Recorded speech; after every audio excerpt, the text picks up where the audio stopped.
Ok, en el curso pasado definíamos lo que era la partida, que es la parte más pequeña en que se ha dividido una obra. Debería definirse mediante su código, su descripción, su unidad de medida. Por lo tanto, ustedes lo van a hacer junto con su partida, la individual, van a definir cuál es el código, cuál es la unidad y la descripción de esa partida. Por lo general, todas las partidas están codificadas en las normas COBENIN. Nosotros tenemos también varios tipos de presupuesto, entre ellos los presupuestos de mano de obra directa, que es el presupuesto que se realiza específicamente bajo un costo y una hora de mano de obra. Tenemos también el presupuesto por análisis de precios unitarios, que es el que normalmente nosotros realizamos durante este curso. Es decir, nosotros vamos a preparar los análisis de precios unitarios y luego posteriormente vamos a realizar el presupuesto por análisis de precios unitarios. Es muy importante saber que en un presupuesto como este, todas las cantidades de obra deben ser chequeadas antes de pasar al presupuesto definitivo. ¿Por qué? Porque esto nos va a influir en el presupuesto, en el análisis de precios unitarios. Entonces hay que determinar muy bien el costo de la mano de obra, hay que determinar muy bien lo que es los costos de los materiales y los costos de los equipos para poder realizar este tipo de presupuesto. Este es el presupuesto que normalmente solicitan las empresas porque es el más exacto. Recuerden que nosotros estamos realizando una estimación de costos lo más cercana posible a lo que es la realidad. Por lo tanto, debemos de tomar muy en cuenta a la hora de realizar el presupuesto el chequeo de los cómputos métricos de la obra. Normalmente nosotros cuando presentamos una licitación presentamos solamente el presupuesto, no presentamos los análisis de precio unitario a menos que la empresa nos solicite los análisis de precio unitario, pero no se deben presentar, se debe presentar solamente el presupuesto con las cantidades de obra, las partidas, los códigos de cada partida, el precio unitario y el total. Muchas empresas solicitan que el presupuesto sea utilizado también con un impuesto sobre la renta. Es decir, que al final del presupuesto nosotros vamos a colocar el impuesto sobre la renta, no vamos a colocar en los análisis de precio unitario, no vamos a colocar el impuesto sobre la renta, sino que lo vamos a colocar al final. Otras empresas nos solicitan que ese porcentaje del IVA sea dentro del análisis de precio unitario, pero eso es dependiendo de la empresa. Por lo general, las empresas privadas no trabajan con el precio del IVA dentro del análisis, sino en el total del presupuesto. Por lo tanto, depende de la empresa con la que ustedes vayan a trabajar, depende mucho lo que es eso. Ok, otro de los presupuestos que tenemos es el presupuesto de obra por suma global y el presupuesto de análisis de precio unitario y el presupuesto de mano de obra directa. Presupuesto de obra por suma global presenta una descripción de la obra a realizar y solamente se coloca una cantidad de dinero que contribuye a la oferta de toda la totalidad de ese trabajo. El presupuesto de mano de obra directa, ahí tiene un formato que se utiliza para realizar el presupuesto de suma global, y el presupuesto de mano de obra directa es aquel que yo estipulo con la mano de obra, es decir, le pago por ejemplo a un albañil el trabajo que va a realizar en mi casa o en una remodelación, pero ya es un acuerdo directo entre las dos partes, no necesita estar intermediario, es la persona que me va a trabajar y yo. Por otro lado tenemos lo que es el rendimiento de la partida, que es la cantidad de obra que puede ejecutarse por día de una cuadrilla, es decir, una cuadrilla o equipo puede realizar una partida en un día. Entonces, dependiendo de la unidad también podemos decir, por ejemplo, 50 metros cúbicos por día o 1000 kilos por día.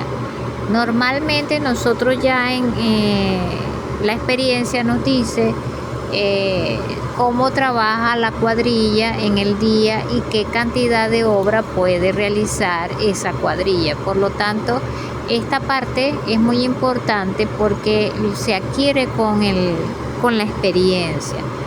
No hay una fórmula exacta con la cual tú puedas determinar cuál es el rendimiento de una partida. Simplemente por la experiencia que tienes puedes llegar a determinar el rendimiento que tiene la cuadrilla y colocarla en el análisis de precio unitario. Ok, a continuación tenemos cómo se presentan dentro de las normas, ¿verdad? El código de las partidas, que ya ustedes deben saber que comenzamos con las letras iniciales de edificaciones, de carreteras, obras hidráulicas y urbanismo. Normalmente nosotros vamos a trabajar con la de edificaciones y carreteras, que son las más utilizadas, y yo les voy a dar en su partida un código que tenga que ver con este tipo de normas. Entonces, en líneas generales, ¿cómo debe estar estructurada nuestra partida? Debe estar estructurada por la actividad, qué tipo de actividad es y en qué capítulo se encuentra. También debemos de tener cuáles son el tipo de material que va a llevar esa actividad y los detalles de ese material. Esto es lo que corresponde a la estructura de una partida. Aquí pueden observar cómo se representa esa estructura dentro de las normas Covenin. Está el capítulo, el subcapítulo y las especificaciones del material, del tipo de material y del acabado del material. Y ahí pueden observar la numeración de un capítulo y de un código de una partida.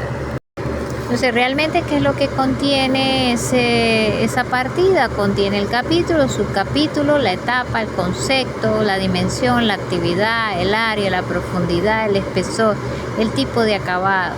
Y las unidades, ya ustedes saben que pueden ser kilómetros, piezas, puede ser metro cúbico, metro lineal, toneladas, etc. Otra parte importante es el rendimiento de la mano de obra dentro del análisis. Y es que ese rendimiento va a depender de la cantidad contratada y de lo que ejecute la cuadrilla en una unidad de tiempo. Eso es válido para las partidas que dependen del rendimiento de la mano de obra, porque hay partidas que no dependen de ese rendimiento. Simplemente se coloca el material. Por ejemplo, las de suministro solamente van a tener lo que es el material y por lo tanto no van a tener un rendimiento como tal. Estas solamente van a estar influenciadas por la mano de obra, aquellas partidas que su ejecución amerite un personal, una cuadrilla o un grupo de personas que realicen la actividad. Por lo tanto, es muy importante saber cuánto ejecuta esa mano de obra, de acuerdo también a la dificultad de la actividad, porque muchas veces ese rendimiento está en función de varios factores. ¿Cuáles son esos factores que pueden influir en el rendimiento de una partida? Está el clima, porque dependiendo de si tenemos un sitio que llueve mucho, pues nuestro rendimiento va a ser muy bajo. La economía de la nación, es decir, si hay suficiente dinero para poder realizar esa obra en poco tiempo, eso también va a afectar el rendimiento. La disponibilidad del personal experto y capacitado. Si no hay un personal capacitado para realizar esa actividad, el rendimiento también va a tener un aumento. La actividad a realizar y el tiempo de ejecución está en función también de todas las actividades y del grado de dificultad. El disponer del equipo apropiado para hacer la actividad también va a influir en el rendimiento. La supervisión o calidad de la misma, es decir, de la partida, eso también influye en el rendimiento. Y la habilidad y conocimiento de los trabajadores. Otra de las consideraciones que debemos de tomar en cuenta es la variación según las condiciones de la obra, el contrato, el tipo de contrato, el tipo de equipo y calidad de la mano de obra que vamos a utilizar en ella, la dirección de la obra, donde se encuentra. Esto es inversamente proporcional al costo final de la partida, porque todo esto va a influir en el rendimiento de la misma. Esta parte es muy importante que no la vimos en la clase pasada, porque ustedes van a tener que realizar estas consideraciones especiales cuando vayan a ejecutar su partida. ¿Qué posibles eventos pueden alterar su rendimiento? Y deben explicar cuáles de esos eventos para realizar su partida puede afectar o disminuir, puede afectar el rendimiento de manera de aumentarlo o de disminuirlo. Por eso deben hacer el análisis, porque eso también les va a ayudar a ustedes en el futuro. Si ustedes van a hacer una partida o una actividad parecida a esta, ya ustedes van a saber cómo es posible los factores que puedan afectar ese rendimiento y cómo yo puedo más adelante pues subsanar esos eventos para que mi rendimiento no vaya a afectarse, no se vea afectado por ello. Por lo tanto, esta parte del rendimiento es la parte más álgida del análisis de precio unitario, porque si yo no manejo bien un rendimiento de mi actividad, eso me puede ocasionar el aumento del presupuesto y por lo tanto en una licitación quedaría por fuera. Recuerden que siempre estamos presentando un presupuesto estimado, es decir, un monto estimado. Nunca va a ser totalmente real, pero el ingenio de nosotros está en poder presentar un presupuesto lo más real posible de todas las actividades de una obra. Por eso es muy importante, cuando no sabemos qué rendimiento vamos a utilizar, preguntar a los expertos o ir a la obra, indagar qué tiempo se tarda la cuadrilla en realizar esa actividad.